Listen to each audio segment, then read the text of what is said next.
Let's see. As some of you might know, Glenn Beck didn't have to do this. Now, there's no way in the world he had to do a fifth anniversary show. Didn't have to. But he decided that he would. He donated a whole hour to it. And one of the things that he said, and I have a hard time understanding why, and I think because this is why some groups kind of broke up. He said people are mad at him for not taking control. What a disaster that was. Yeah. You know? How could you hold you guys back? Or somebody coming out of Dallas and saying, well, let's go do this. It was good. They took us down there. You can tell a lot about an organization by the way they treat you. And we were treated well. I felt bad for the guy who came and picked me up because he wanted to carry my bag.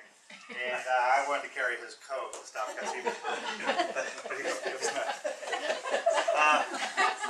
Individual limo. I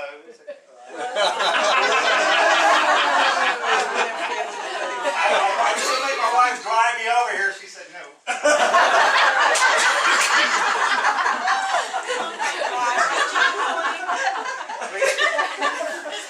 We got to the hotel, and I was expecting Motel 8 and all that kind of stuff. The guy drove up in this big car. I should have read the newspaper and looked like I knew what I was doing back there. So we pulled up, and I started laughing. I don't belong. It's been some sort of mistake. It's very nice. It's the Four Seasons in Irving, Texas. Oh, no. It's very cool. We're on the 8th floor looking out over the golf course and all that kind of stuff. I can't play. But the point of that is you can tell a lot about an organization by the way they treat just people. You know, we weren't Rand Paul showing up. You know, we were just supposed. They didn't have to fly any of us in, but they flew us in from all over the country to do that. So it was good. The staff is amazing. I told some of you before, nobody walks anywhere there. They are running someplace. All of them. And they'll stop and go, hi, how are you doing? I'm really glad you're here with me. Because they're doing work there. The studio is huge. There's two giant warehouses, one in the back. The Texas Ranger show with who's that guy? The Kung Fu dude. Chuck Norris. That was filmed in there. But what I'm saying is you're going to start seeing movies and TV coming out. TV shows. It's amazing what's going on down. And it's only been about 4 years since they've done it. Don't know where that money's come from. There's a lot of it poured in. I think they're doing God's work. Glenn Beck himself is a genuinely nice guy.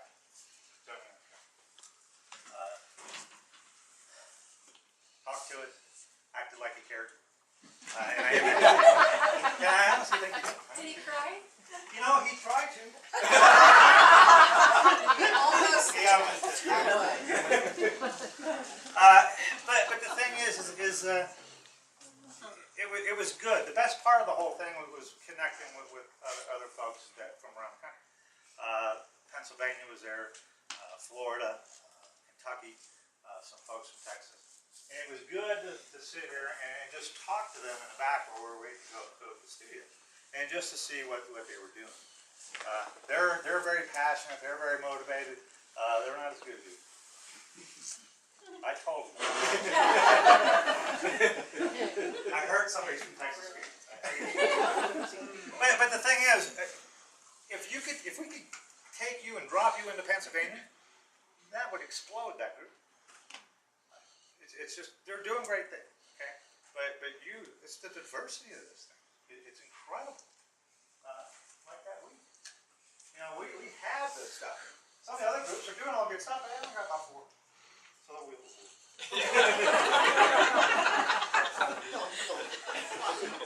But it was a great experience. I greatly appreciate you guys, because without you, I wouldn't have been able. It just wouldn't happen. But it could have been any one of them, and that is the truth. So it was a good experience. I learned a lot from that. Mostly how good you guys are. I knew it before I got there, but affirmation. So. Did you take the scepter? No, I didn't. But I got this picture. I got a lot of pictures. I wandered off from security. I've done that before. I did that in prison in high school. I took us to Folsom Prison in Illinois, and I walked down the thing.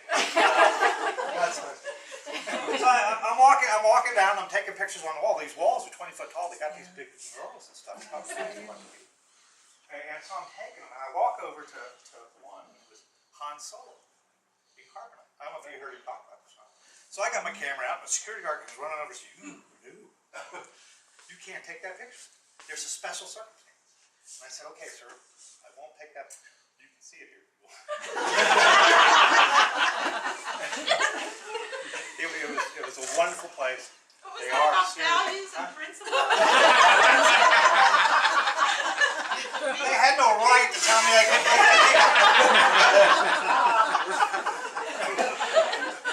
That's my backslid. I'm sorry. My backslid. But it was cool. It really was. It was a lot of fun. Learned a lot. What you can take away from all that is we're still very strong around the country. There may not be as many 9/12 groups as there were in 2009. The ones that are left are solid. They're solid. One of the things I wanted to be sure that I did is try to touch base with all these different leaders out there. So one thing we need to do is kind of keep tabs on each other. You know, everybody's gone local. I'm going to tell you that. The Washington stuff, we'll go vote. We'll do what we can, but the war is local. And everybody, nobody talked about that. That's one of the things that always amazed me. 9/12 groups, but we move in the same sort of direction without talking to anybody. And it's true. Whether it's disaster preparedness or all that stuff, it just seems to work at the same time. So I wanted to be sure, since we went local, that we got some of these leaders together, and there's some strong. Jen Jones out in Iowa. Eric is still pretty good up in Kentucky. That young lady from Pennsylvania, as you might saw, who cut her feeding tube, is very strong. Amazing. So there's a lot of them. We're going to see if we can't set up some sort of network where we can just kind of keep tabs on each other and support each other as we can. This is a national organization. We need to step out a little bit on this 5 years and be national. So, although the fight is over. Yes, ma'am. Now with your inside connections to Glenn, you should send him this wheel. I should say, yes, I'm sure they'll use it. Actually, who asked me? Julie asked me if I actually went to his house. And I got close, but the Dobermans got to me before I could.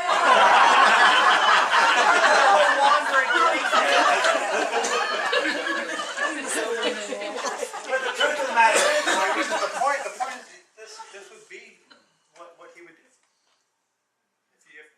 I don't get to watch it much anymore, but that's kind of what he would do. So it's cool. Because you guys. Yes, ma'am. One of the things that no one's mentioned is the little vignette with Juan and Shar and Bob and you, and you said we surround them. And that's always really touched me, so I'm glad you used that phrase. It was very cool. They used that to close the whole thing up. Yeah. Yeah. I kept thinking, well, they're going to show them? And finally, yeah, that was the ending. So Yeah, everybody in the country was asked to send those in. So that was a pretty select group. Bob paraded it out. That's why they used it, I'm sure. But it was very neat to see that. I don't guess so. Yeah, just a second. Anything else? Yes, ma'am. Why did you wear your hat? Okay, here's the deal. I didn't recognize it. They took us into makeup. I don't know why. But they took me in there, and the young lady said, "You're not going to wear your hat, are you?" It wasn't. You want to wear a hat. You ain't going to wear your hat, right? So I complied with that part of the law. Oh, tell them the truth, it didn't fit by that point.